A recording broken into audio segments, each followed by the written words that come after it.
My first surgery was for a total knee replacement. It wasn't working well. It was painful just to walk. I ended up with an infection that ate most of my tibia, fibula, and my patella tendon.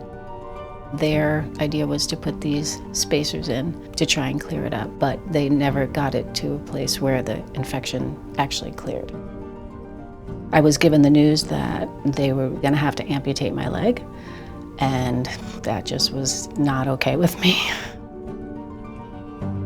My name is Nancy Rogers. I am a wife, I am a mom, I am a therapist, and this is the story of how I got my life back.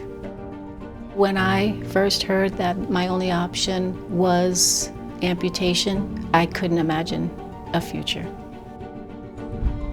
The other doctor who had done the revision, he mentioned HSS.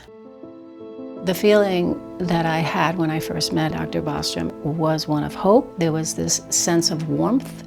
My first impression of Nancy was that, she was incredibly determined. From the moment I entered HSS, the care was exceptional. She was just this bright light of a person.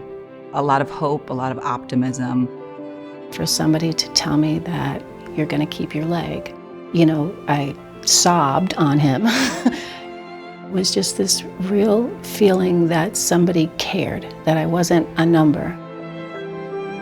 I don't know how to describe the feeling. To go from hopeless to hopeful is all I can describe it as. She had not only a periprosthetic joint infection, but she had osteomyelitis. And the only way to treat osteomyelitis is to radically debride the bone and take it out, and then cover the soft tissues, and then after that, put a tumor prosthesis in her knee once we've eradicated the infection.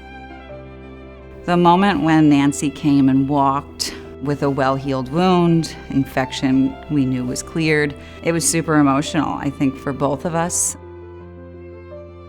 One of the highlights of coming out of all of this and recovering and taking my first step was actually to dance with my husband, a slow dance, and it was absolutely magical. Everything is so alive because I got my life back.